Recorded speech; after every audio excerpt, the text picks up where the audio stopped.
Hi, everyone, and welcome back to Gay Men Going Deeper, a podcast series from the Gay Men's Brotherhood. Your hosts today are Matt, Callan, and myself, Michael. Okay, guys, today we want to talk about the topic of friendship in the gay community. So this is having gay friends. Sometimes that can be platonic, sometimes it can bleed into more than platonic. So either way, we're going to have you covered today on this episode. So from my perspective, when I first came out, back when I was 19 years old, I would have gay men in my life as either sexual partners or relationships, but not a friend.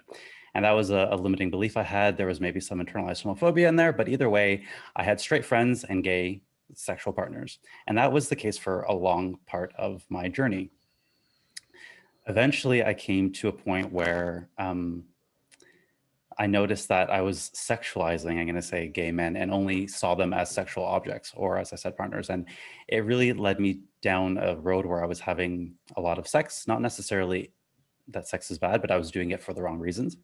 And so somewhere in there, I learned, okay, you know what, I'm going to set out to just have gay friends and see what that looks like, see if I'm capable of it, see what those friendships can turn into, see if other people are capable of it as well. So I joined the Dodgeball League here in Toronto in, I think, 2015. And my sole intention was, I'm going to go into this and I'm not going to have sex with any of these people that I meet. And I did it. I did it for whatever, what's the season, 4 months, 3 months? And I met some of my most amazing friends in there, and we have not had sex. And I used it exactly as I said I would, simply to meet other gay guys, connect with them on a different level without sexualizing them. And that might be one of the biggest, greatest decisions I ever made, because it led me to see a whole new aspect of camaraderie, friendship, and what that really means in the gay world. And I think it's interesting because as gay men, we can blur that line very easily. Like, we have same-sex partners and we also have same-sex friendships. So that line does get blurred. At least for me, it absolutely has. But knowing where and when to draw the line, to set the boundary, to say, okay, you know what, this is something that I want as a friendship versus this is something that I want to take further, pulls up a lot in me. Like, it asks me to resist a lot of my urges, my need for instant gratification, and learning really how to manage that in a way that gives me more long-term happiness and less short-term gratification, if that makes any sense. So now I have a wide variety of friends, both gay, straight, and I can have friendships with gay men without having sex with them. Now, I do know that that could be hard for a lot of people because, you know, I've been on the apps. I know that's usually not the reason why people start engaging with gay men necessarily, but I do think it's a very, very important aspect of having that sense of camaraderie, community, the things that we all hold very dear at Gay Men's Brotherhood. Hmm. I think that's very interesting. Actually, when you started talking, Michael, it brought up in me that I was just like, huh, I never thought of that. But like, I as well didn't have like gay male friends growing up, especially when I first came out. I actually had like a lot of women friends, naturally heterosexual women friends, but actually a lot of lesbian women friends as well, just because that was like my group of friends I had in high school. And it just so happened that they were lesbians and we all kind of came out. And so when I started going out to like the bars and the clubs, I was always going with either my straight female friends or my lesbian friends, more often my lesbian friends, because they also wanted to go to the same space. And so it was like, cool, like I have my friends who I go out with. And any guys that I saw or met, it was always in a romantic pull. There was always that attractor, and that's why I was looking at them. I'm like, oh, I'm at the bar. Like, that guy's really hot. That's why I want to talk to you. That's why I want to get to know you. It wasn't like, I want to be friends with you.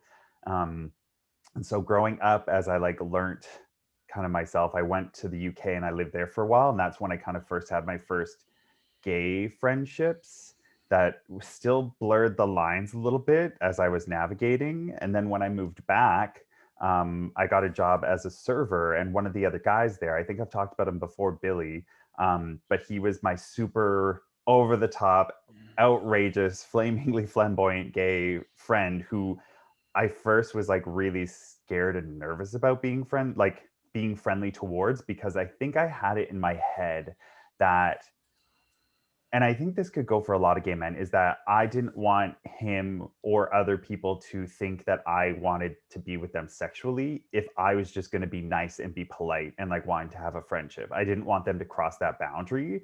And because of that, I guess I had a wall up being like, if I'm being nice and like you misinterpret that as like I'm coming on to you, then that's going to make me feel uncomfortable. So that's why I always kind of like pushed away genuine gay friendships. But when Billy came along, he was like not interested in me at all. So that was like kind of like an ego check, which was, kind of like, ow. But like also it was great because I was like, okay, cool. Like genuinely, I can tell he's very much not interested in me. I'm very much not his type. And that's great. And through building that friendship with him and like watching him just burn so brightly and be his genuine self, it allowed me to burn brightly and to be my genuine self, but also in this comfortable friendship where it was just like there is no sexual energy there and it was really just honest platonic friendship. And through that I learned how to then be friends with other gay men. Of course there was always that kind of like, is this guy being nice to me because he wants to just be friends, or is he being nice to me because there's like ulterior motives? um but it is what it is. We're all men, we date men, and we can be friends with men. And so I was like, I need to just practice having my clear boundaries, and as long as I'm clear on those boundaries, I'm fine. And so that's a lot of the work that I did, is just creating my boundaries and how I would navigate those situations, because they're never going to be comfortable when you have to, I don't want to say shoot somebody down, but like turn somebody down. It's always going to be, there's always going to be like, this kind of sucks. But I'm the kind of person who, I don't let it affect a further friendship. Like I'm not going to be uncomfortable around that person. Like it's like, no, I'm happy to be friends with you because I can let those things go. Like if I really liked you and you said no, then I'm like, cool, out the window. Like there's no chance, like move on to the next. There's like millions of guys out there in the world. So I'd still rather be your friend than nothing. Um, and like you, I joined dodgeball as well when I moved here to Toronto, and that really solidified a lot of really great gay friendships in the community. And some of them are single, some of them are in relationships, and it just kind of allowed me to develop a bunch of friendships that I was like, oh yeah, no, I don't need to like have sex with everybody in the dog, because I did the same thing as you. I was like, I'm not going to move to Toronto and become that guy that everybody sleeps with because he's new and fresh meat, because there's always that energy of like new fresh meats in town. And so I determinedly did that and was like, nope, not going to sleep with anybody. I didn't. And then I've made some of the best friends in town from that. So it's been a journey, but I think the thing that's helped me the most is spending the time with myself to figure out, okay, what are my boundaries, and almost practicing what it means to turn somebody down gently and to be open and honest and compassionate, but still hold my boundaries strong. Because there's always going to be the people who push it. And I just have to like reiterate, like, no, I'm not interested. I'm happy to be friendly with you. But if you push this, it's not going to be a friendship. I'm going to avoid you. And so I'm pretty clear on those messages. And so far, so good. Like, I think it's worked out really well for me.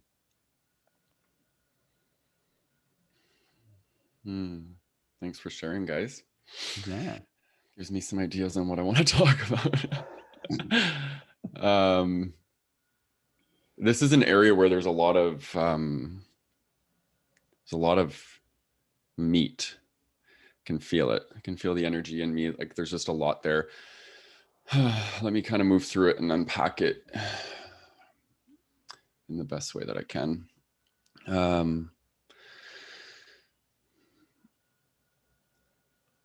Yeah, I think this has been an area where I've struggled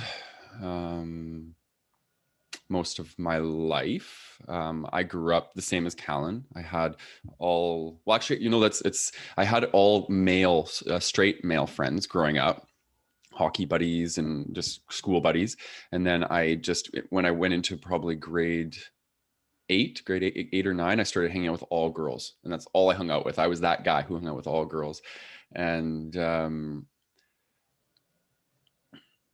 yeah, I always joke that everyone knew that I was gay before I knew I was gay. I was in such denial. And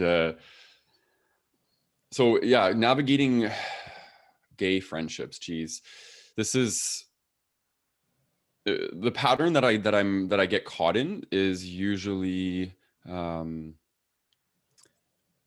connect with guys.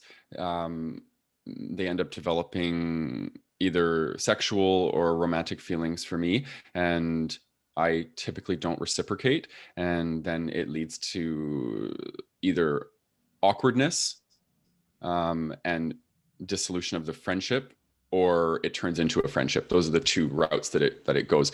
And I think I've gotten a bit more graceful at learning how to let people know that this is what I want, is just to be friends, and I think that's helped.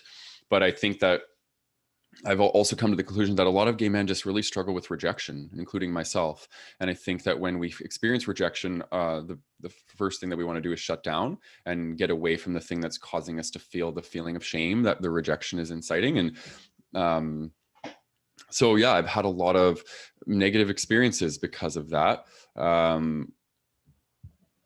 And then I also want to acknowledge something inside of me that is been quite present most of my life, which is the duality of every experience. And being a Gemini, Michael gets this just as well as I do, that we often experience life in these dualistic ways. And for me, there's this part of me that really wants to be desired and seen as sexy and attractive. And I used to hustle for that. I used to make sure my body looked great. I used to make sure that, that I, whatever. Okay. So all that is alive there. And then there's this part of me that's really yearning for a connection with people without that sexual element. And over the course of the last few years, I've gone through this transformation where I've let go of that aspect of needing to have a good body, needing, wanting, not even wanting, I'll say I still want it, but I don't need it. I don't rely on that external validation of people seeing me as hot or sexy or whatever. But it's nice when it happens. But I kind of had to go through this like far pendulum swing where I got really, really almost like angry at people finding me attractive, because I was more so angry at myself for objectifying myself for so long in the fitness industry and posting like shirtless photos and really being reliant on those sorts of things. And when I was doing that, I was actually blocking myself from platonic connection, because I was putting myself out there in the image of fitness and scantily clad and all that stuff. So obviously you're going to get back what you put out. And I didn't realize that was just a projection on my part, putting that out. And then I was getting that back. So I felt like I was never able to have friendships with people because guys were always attracted to me. And when I moved to Asia, actually, that's when I started growing out my hair. And that was a very intentional thing. I grew out my hair because I wanted to be seen as less attractive, because I wanted to break that cord or that whatever that I was connecting to my image and how gay men perceived me. And then like, living in Asia and not really associating with gay men at all, I basically just hung out with my friend Neil, who's a straight man. And that allowed me to kind of learn how to form bonds with a man that has zero sexual energy to it. And now where I'm at is I'm really yearning for that. And I'm kind of in this space between, because I'm finding myself falling back sometimes into that old energy, because I'm back on Tinder and I'm chatting with guys and whatever. And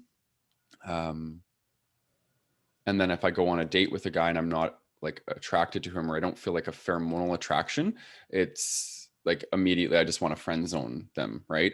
And so I'm learning how to do that, and I'm learning how to set boundaries by doing that. And I think what I do is I just speak my truth. I just say, listen, I'm feeling more friend vibes from you. Is it cool if we start a friendship, and just keep it really like light and like this, But I think what I've done in the past is I've maybe led guys on a little further than I should have, because I was a people pleaser. I was afraid of hurting people's feelings, but also I kind of liked them staying in that limbo zone where they still found me attractive. And I didn't want to sever that cord, because then they would start friend zoning me, and then I wouldn't get my ego stroked by them thinking I was attractive. Right. So it's kind of like this very egoic thing that I was doing. So anyways, I've caught on to this, that my ego was doing this, and I'm not doing that at all anymore. I'm completely just requesting what it is that I need in the moment, and I'll just be like, yeah, listen, like I'm wanting a friendship out of you. This feels really cool. We have a lot in common, but I'm just not feeling that, like, that thing, that X factor that you need in order to take it to the next level, whether it's friends with benefits or moving it into some sort of romantic relationship. So yeah, that's where I'm at right now. Thanks for sharing that. Mm-hmm. Thanks, Matt. I think that that experience of what you just said there of friend zoning resonates with me, because I can think of a lot of my close gay friends now who we started off as a hookup or dating that just didn't work out. My best friend is actually someone that I dated for 3 years. We were boyfriends, monogamous, in a monogamous relationship for 3 years. And after it was done, we kind of agreed, like, I really like you. I really miss you being in my life. Like, we get along so well, and then we had that same conversation. Now, it took a little bit of time to get there, but we got there. And now he's been my best friend ever since. It's been quite a long time. But not just him. I have other friends as well who are in that boat where, we met on Grindr, went on 3-4 dates, and then it just went into the friend zone. And that's not necessarily a bad thing, right? As long as both parties have that same intention or want to hold that space for each other, then I think it's fine. And in fact, depends on who you are, but for me, I think it's been a great way to meet people. At the beginning, I said I met people intentionally without having sex, but before that, I did meet people where it began like that. And I don't think there's anything necessarily wrong with it, as long as you can navigate those waters and make sure you're authentic to yourself by setting those boundaries that both of you guys have alluded to. Boundaries is a very, very important thing, because you don't want to people please yourself into a friendship, and you don't want to betray your authentic needs for the sake of that friendship either. Mm-hmm. Yeah, I think that there's a like a way to say, hey, I'm not feeling this, that I've started using. Can't remember where I got it from, but it was this guy on Instagram, and he's like, you don't need to go deep into it if you go on a date and it's just like they're cool vibes, but they're not your vibes. It's like, hey, thank you so much. Really enjoyed that walk and getting to know you. I just wanted to let you know that the connection that we have isn't the connection that I'm looking for right now. And you know, it is what it is, and just kind of leave it up. Like, it's not the connection I'm looking for, but you're still great. Like, have a good one. And you can segue that into friendship, or you can segue that into like, you're great, but like, I'm not looking for friends. We met on a romantic kind of like Tinder or Grindr or whatever. And, it's okay to say like, I'm not interested in this. And I always say that with kindness. And so far, since I've been using it, everybody's been really appreciative, because they're like, oh, wow, okay. Like, on one hand, they're kind of like, this sucks because, well, I don't know, but like, they preferred over ghosting. One of the guys was even like, well, I'm glad, like, I'd rather get this than ghosting, like, at least I have a definitive answer. And I think because ghosting is so prevalent in today's society, that it's like, people actually appreciate you just being honest, and it's not being cruel. It's not being like, I'm not interested in you, I don't find you attractive. It's like, hey, the energy that we have together isn't the energy that I'm looking for. You're still a great person. Like, I wish you well. And like, cool. Like, maybe they're feeling the same way, but giving people that opportunity to know, but that takes time to like build that muscle and do it. And it was uncomfortable the first couple times I did it. Like, I felt, because I'm a people pleaser, I felt so uncomfortable. I'm like, like, I don't want to like hurt somebody's feelings. I think that's what it comes down to at the end. It's like, I don't want to hurt somebody's feelings. I don't want to like make somebody feel bad, but that's not on me. That's not my responsibility. My responsibility is to like own up to myself and like know what I need and want, and to be compassionate to the conversation with that person. But how they take that information, how they perceive that information, how they internalize that information, that's not my responsibility. And I think that really had a big shift in my life when I figured that out. And I was just like, all I can do is the best that I can with the knowledge I have to make this, easy for everybody, and not be a dick about it. But I would much rather go through that process than to like ghost people, or, have that. Because then at least this way it does lead to possible friendships. Because I do have friends that I've met on Grindr, and like, I have friends that I've slept with that like, it was great for that one time, but then afterwards we're like, oh, there's like no romantic connection here. Like, I could not date you just because it just wouldn't work in that sense. But like, that one time was great, cool, awesome, and now we're like really good friends. But that doesn't have to be with everybody. I think the thing with the gay community is that a lot of our interacting happens, or pre-pandemic happened at the bars and at the clubs, and like just culturally growing up as gay, like our I guess collective heritage was, it was bad, it was shameful, we had to do it in the dark, we had to do it like in these like corner hole places where like we weren't supposed to meet, and it was like frowned upon. And so because of that, we didn't get to like just be normal people outside doing whatever. And now in the new generation that we're living in, it's like we can go, join a dodgeball team, we can go and like do all these social things, but because it's not built into maybe our societal norms yet, it's still very new, that it's a new way to adjust to how to interact with people. But because we were forced to go to the club so often, by default you're more on your sexual game when you're out than you are on your like, I'm looking for friends. And then when somebody says that, you're like, yeah, right, Jan, like you're not just at the club getting drunk looking for friends, So I found that when I took away that aspect, like going to the club is like maybe me dancing, hanging out with friends, whatever. But like I really focused on making new friends. And when I did that, I joined the gay choir here in Toronto. I joined dodgeball. And there's like all sorts of like, there's games leagues, there's video gamer leagues, there's all these different ways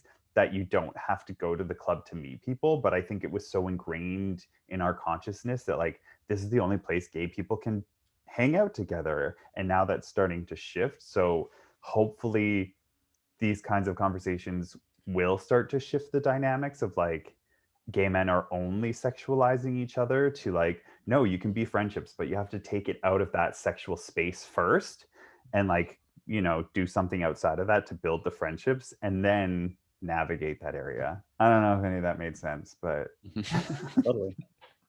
Yeah, it did. Yeah, I'm trying to think of like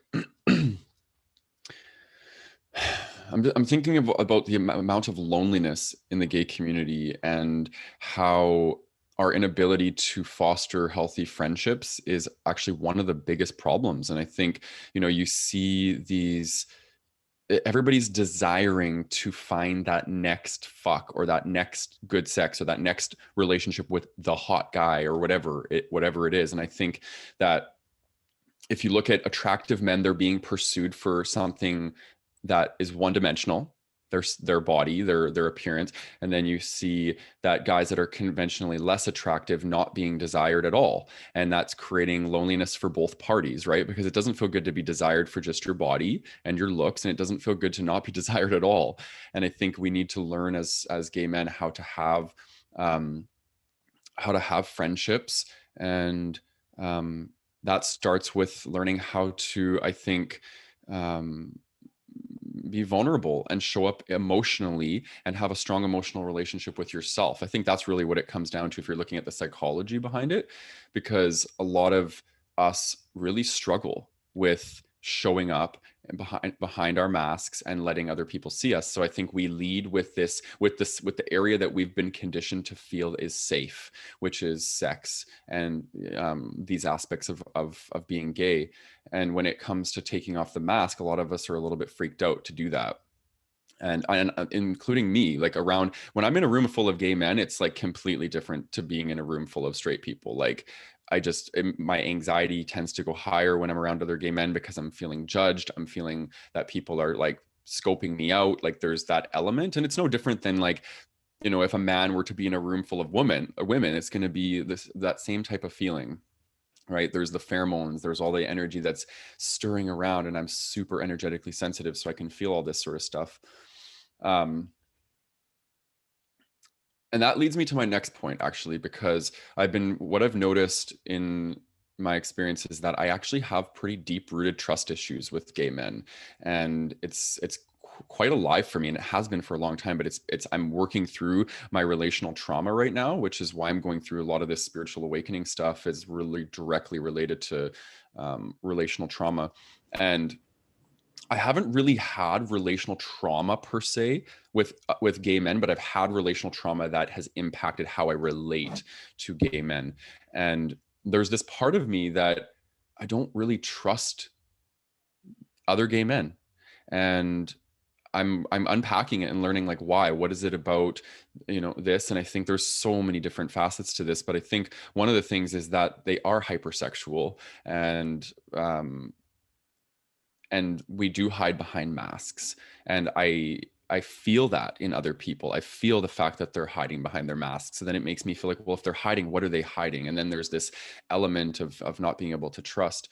And then just some of the stories that I've heard, because yes, we are gay men. We are friends with the people we fuck. We are friends with their boyfriends' boyfriends, and like blah, blah, blah. It just gets messy, right? And there's this part of me that's like, I just want to keep,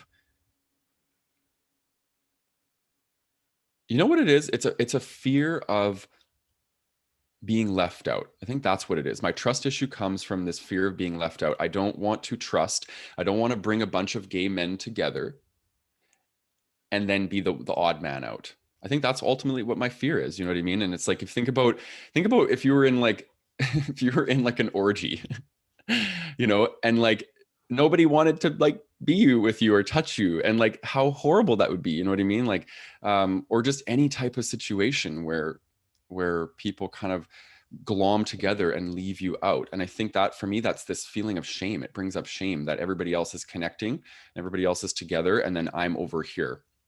And that's my lone wolf stuff. Is it's I'm going to be over here by choice, so y'all can't make me feel like I have to be over here because you don't want me over here. you know and It sucks. It really sucks. I'm so done with it, and I'm not quite sure how to make that full transformation yet. I'm still moving through it. You know what I mean? And it starts with just really honoring where I'm at. I think that's the biggest thing. I'm just really honoring that I have a lot of these fears. I have a lot of relational fears. I have mistrust. I'm learning what it means to be a highly sensitive person. I'm learning what it means to be demisexual, and how all of these things really play into these things as well, right? Like, I move slower, I feel deeper, and the gay community does not cater to those things. You know what I mean? Like, sensitive gay men are seen as no different than heterosexual sensitive men. Like, they're perceived globally by our conditioning as weak or not desirable. I think that's greatly changing, but it's still there for people within people's conditioning. And then the demisexual aspect is that, yeah, I move slow. I need emotional connection. And a lot of guys tend to struggle with that. You know what I mean? There's a lot of impulsive sexual behavior in the gay community. And I've had to navigate my way through that. And I used to also be impulsive. So I have a lot of empathy and compassion for it too. And it's not like I'm judging it. I just know that my needs have changed since then. So that does impact how I want to relate to people as well. So yeah, that was totally verbal diarrhea, but I'm gonna own it. It's out there. I can relate to the impulsiveness. I feel like if I would have met you guys 10 years ago, then I would have probably tried to have sex with you both. But it sort of speaks to what Matt is saying. Is I still have that impulsive sexual side. I mean, I don't deny it. I like that it's there, but I have much greater control, awareness of it, I think. And I know when it's not serving me, and then sometimes it is serving me because I want it to be there very deliberately, but other times I don't. So yeah, like I'm thinking of you two as I'm looking at you, like, yeah, like if we met at a club or a bar, Callan, and you're in Toronto, like if we had met at Fly back when Fly was a thing, and who knows where we would have ended up, right? Or I would have tried something, that's for sure. But how much nicer is it now? When I had that like shift where I said I deliberately went into dodgeball saying, okay, I'm going to meet these people or meet friends, it opened up my eyes, because before I'd walk into a bar, scope out the hot ones, and everybody else would basically be invisible. And I'm a little ashamed to admit it, but it's true. Then once I was like, okay, now I'm going to enter this bar, all of a sudden everyone is a human, and everyone has a story, and everyone has potential connection, whether they're old or young, whether they're single or not, whether I find them attractive or I don't. It just opened up so many options for connection. And that's exactly what happened. I made friends with people that I probably wouldn't have even honestly given a second look to if we had met. And that, okay, I'm walking into the bar, like, where's my next hookup going to be? Right? Like, Matt, I was that guy. I was that guy for sure. And so I get it. And, people who do want friendships in the gay community, I think there's two flavors that I see. One is like, all gay men suck. I don't want to be friends with them. And then the other one is sort of, all gay men are, they just want sex, and I'm just going to use them for sex. Sort of, that was my story.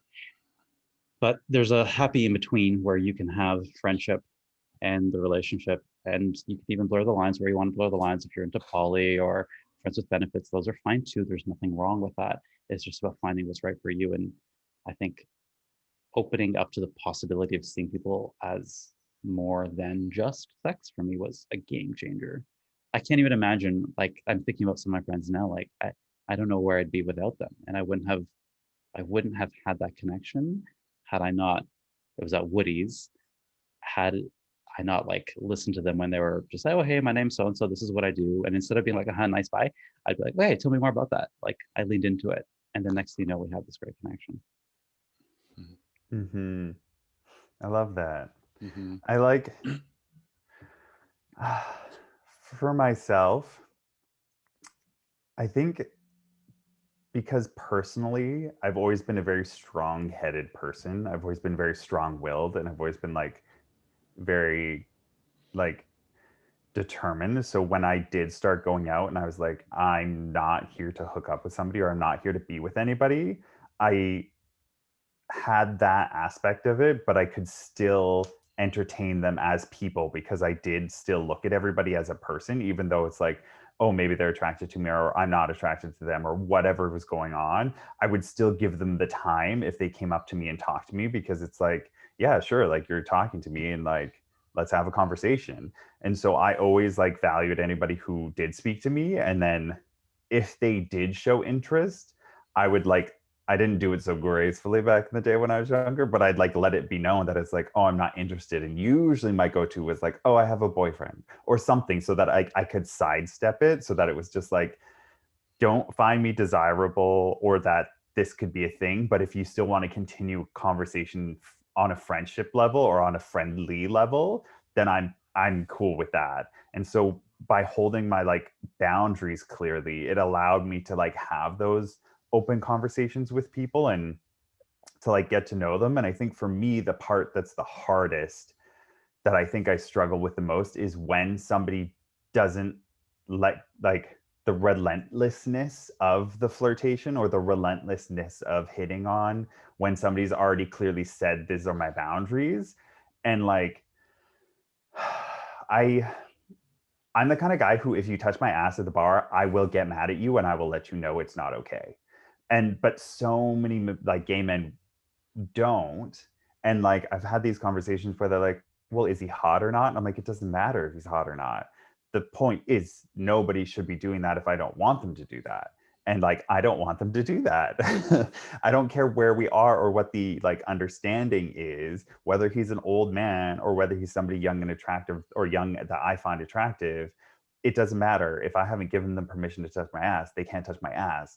And okay, I don't know where I was going with this, but that energy of me being like, no, these are my boundaries, has served me really well in those circumstances. Whereas some people get so offended by it or so upset, but when somebody's really aggressive about their flirting, that's when it makes me uncomfortable because I'm like, I've already stated my boundaries, and this is now like it puts me in a state where I'm like, is this what women experience all the time? Like, is this how women experience the world all of the time? Because as gay men, we kind of get like a hint of it, we get a flavor of it. And it's like, I don't like this energy. This is very like, I don't want to say like rapey energy, but it's like energetically kind of like rapey energy. It's like, I've already said no. No means no. I'm being polite, but now you're taking it way further than that. And those experiences don't happen often, but I think a lot of gay men who have had those experiences with unrelenting people, that's where they put up their walls and they go, oh, all men are the same. And they put this like whole wash among the whole community because they had those interactions, even though they've also had the good ones. The bad ones are the ones that stick out. And so it now is like, to do the work to get back to that place where like that's not your default thought of like, oh, all men are the same and all men are dogs. It's like, yes, some of them can be, but not all of them are. And like navigating that road. But I don't know where I'm taking this, but like that's where it's the hardest for me, is when I'm like out of place and somebody like aggressively gets in my face and is like really hitting on me, and I've clearly already stated like I'm not interested. It's like, take the hint, and it's not even a hint, it's a direct tell. And like people need to respect those boundaries. That word's coming up a lot today, eh? Boundaries. Boundaries.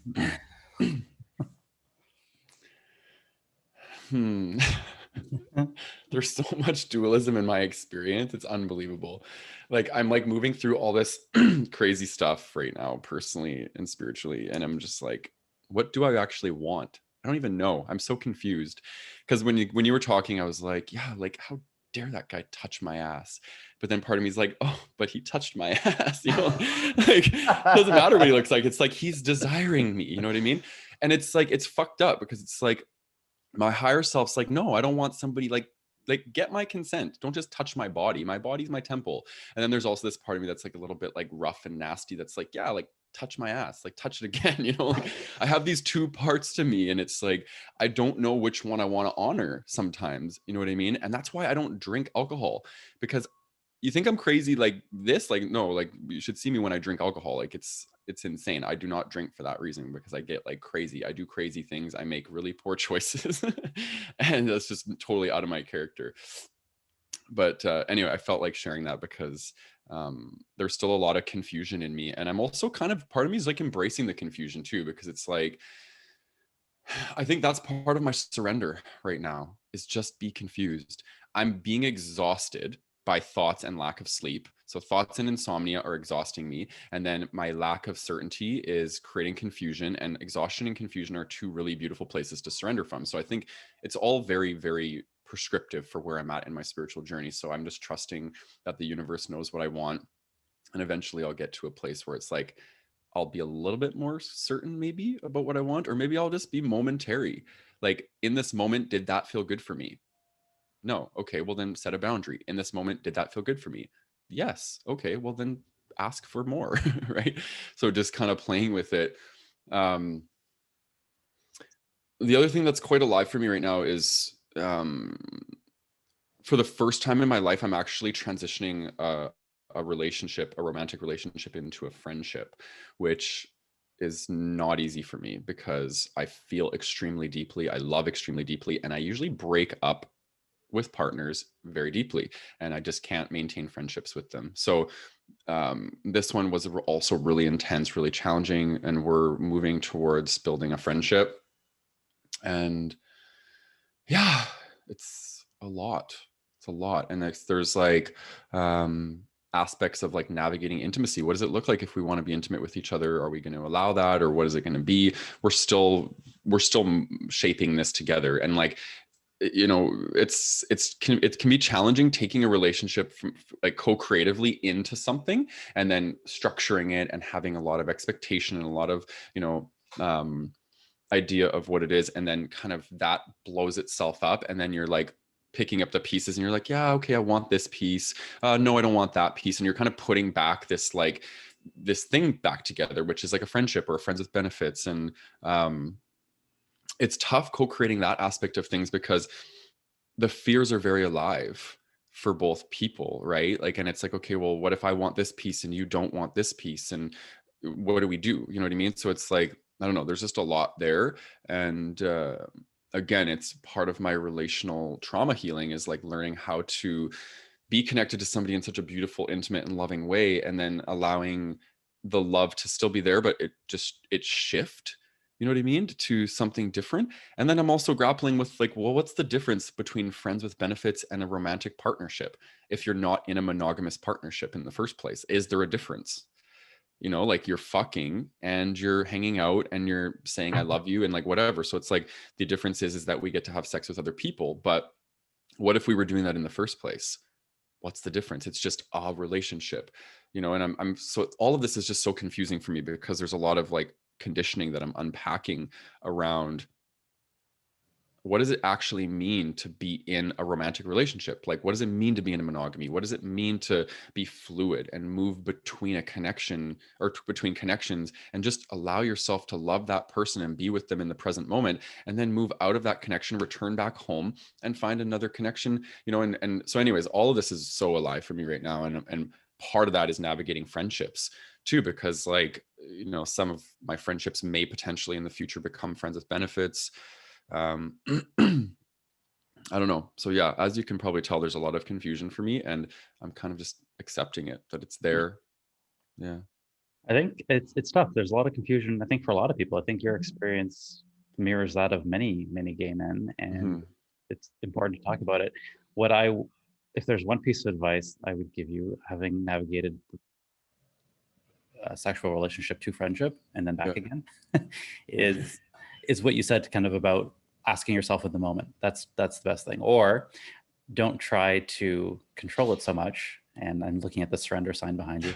Allow it to kind of flourish as it would naturally, and see where you guys end up. Now, of course, you still want to be within the realm of your boundaries, yours and his. And then within that space, like, hey, here's my goalpost, here's yours. Okay, let's just see how it goes. And if you can do that while always asking yourself, what do I need right now? What do I want right now? If he allows that for you, or allows you to, if you guys can have those matches, then Mm. let it go there and see where it ends up.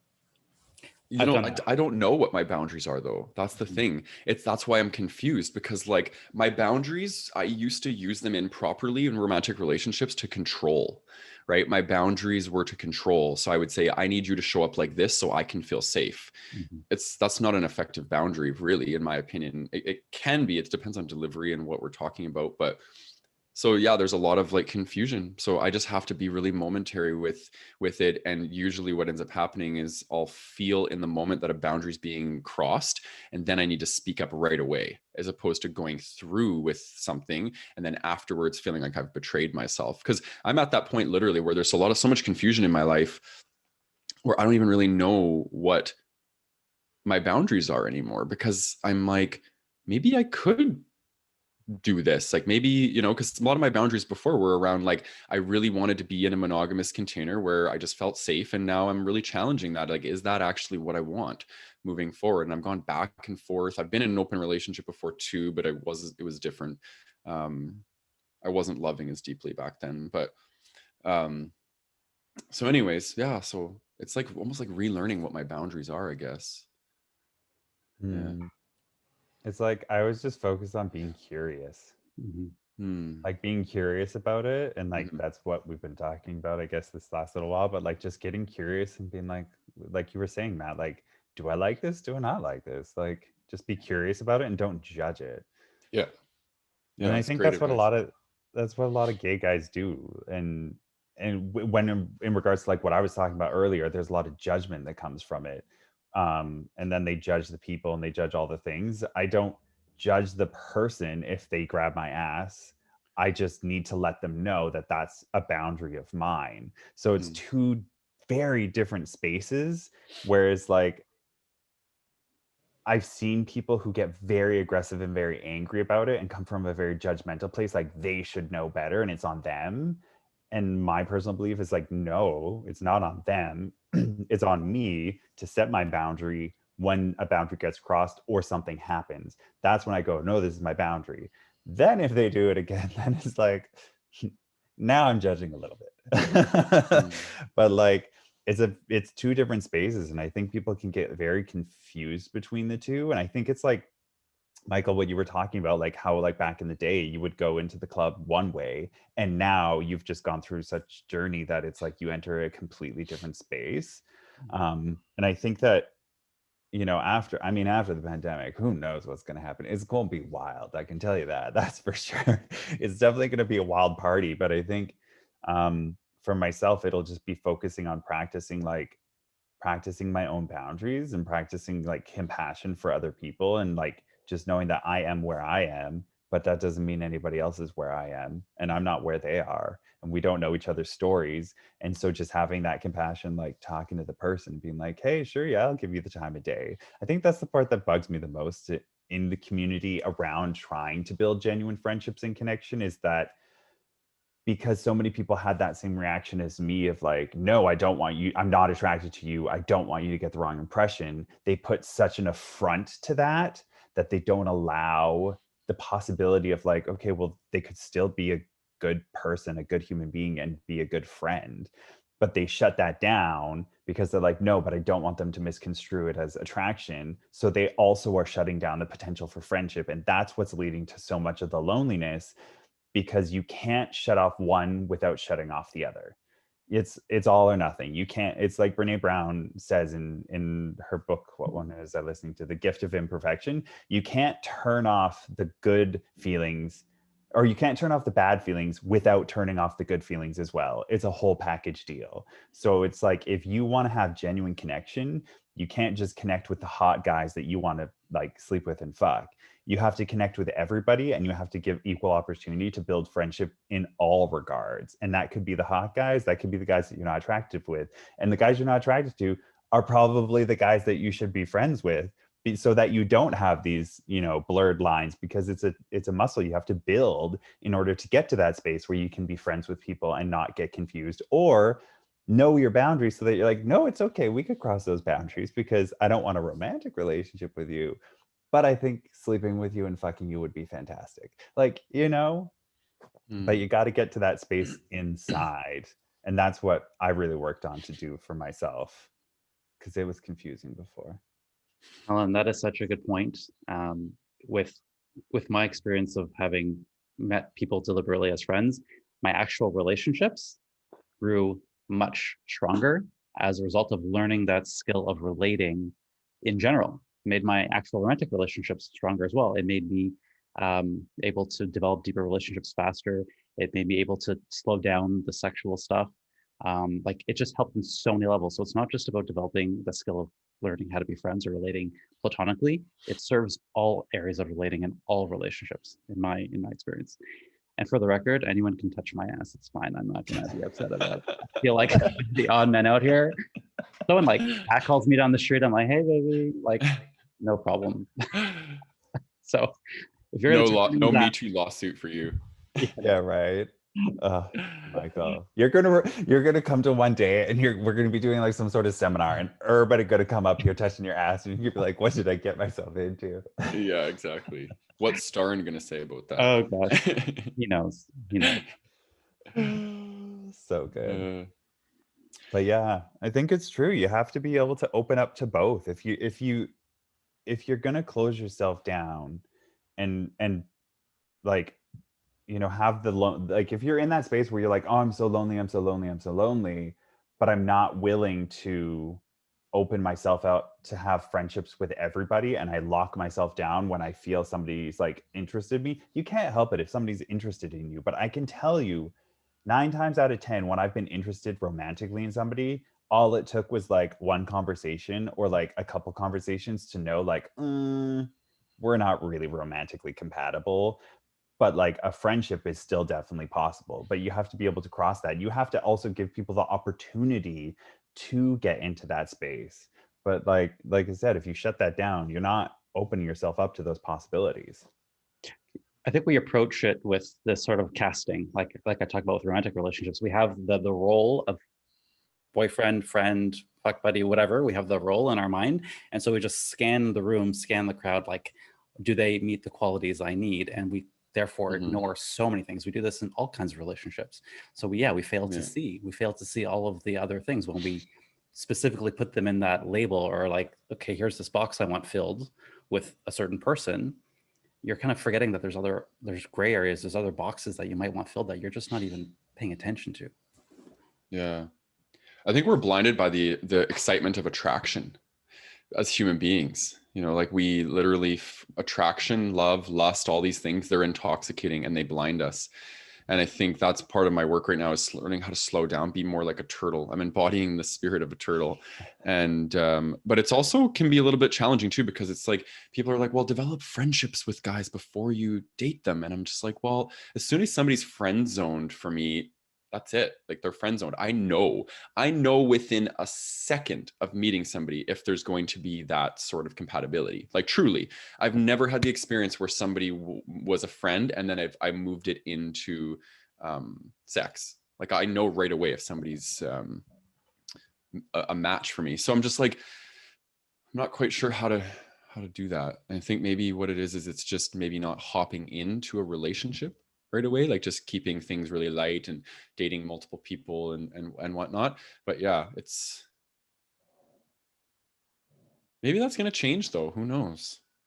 Maybe that's going to change, and maybe I'll start to see qualities in people as in friends, and start to learn how to be a little bit more drawn to people's less their physical and more their spiritual, because I think that's what's happening. Like I'm learning how to like be a lot more drawn to people just based off of their energy and their spirit. And but how that it's almost kind of working synonymously with like my transformation. The less I put value on my body and my appearance, the less I'm putting value on other people's body and appearance. And I think that's my transformation right now, is learning true body positivity, learning how to love myself unconditionally without me even needing to look in the mirror or needing to be reflected based off of how I look. So a lot of deconstructing of that conditioning is happening. And yeah, I'm actually noticing that I'm attracted to the type of guys that I've never been attracted to before in my life. And it's kind of cool actually, because it's opening up the pool larger, because I'm always like, why is there like no guys that I'm attracted to? Like it's like so rare that I'm attracted to somebody. But maybe it's just because I'm being too hard on myself, so then I'm being too hard on others. I think that plays into it for me for sure. So the more compassion I give myself, I think the more compassion I can give to others. Matt, I'm curious, if you met someone that you had an attraction to, would you be able to like resist that urge for that instant gratification to like jump into bed, like, or even sending pictures? Like, would you be able to just lean into the attraction without, like, let's say for a week or two, or even a month, without actually giving into the urge for sexual activity? You Or should like, rephrase it and ask me the opposite question, because yes, I can 100%. That's what I do. okay. But I want to learn how to be a little bit more sexually free. Mm. And not be so like, I need like a month or two to warm up to you. But I don't know if that's ever going to change. Like, again, I'm highly sensitive, I'm demisexual. Like I need calibration.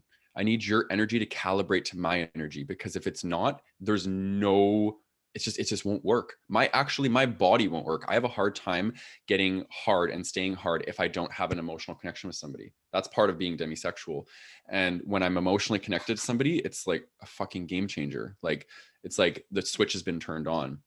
But without that switch, it makes it challenging for me to find somebody attractive. I think some of it is trust and safety and letting go of control, but I think a lot of it is energy. Like I have such an attuned nervous system that I need somebody's energy to calibrate to my nervous system, or else it's just going to be, it just won't work. Yeah. Interesting. Michael, to answer your question, for me, I've actually found that for myself, I know I really, really, really like somebody if I won't get sexual with them for at least a month, if not the first couple of months. Yeah. Like, I'm not talking like making out or that, but like I'm talking like sleeping together and like taking it like that far. Like if I'm not eager to jump into bed with you and I genuinely want to like just talk to you and get to know you, that's when you know that I'm really into you. Because like I like up here in between your ears, like your brain, that is what gets me going so much more. Like, oh God, just talk nerdy to me. Like that is what really gets me. And like, like I've jumped into bed with people, I've had one night stands and all that, and I can do that and I can emotionally connect to people that way. But like, if you really want to have a relationship with me, we can't sleep together for at least a month or two. Otherwise, I'll be like, not worth. Like, it's not in that realm. So it's interesting for me. I noticed that about myself, that when I went to that space, I was like, oh, my first ex, I didn't sleep with him for I think like 2 months. The first 2 months, we kind of fooled around, but like I didn't even see his package for the first month.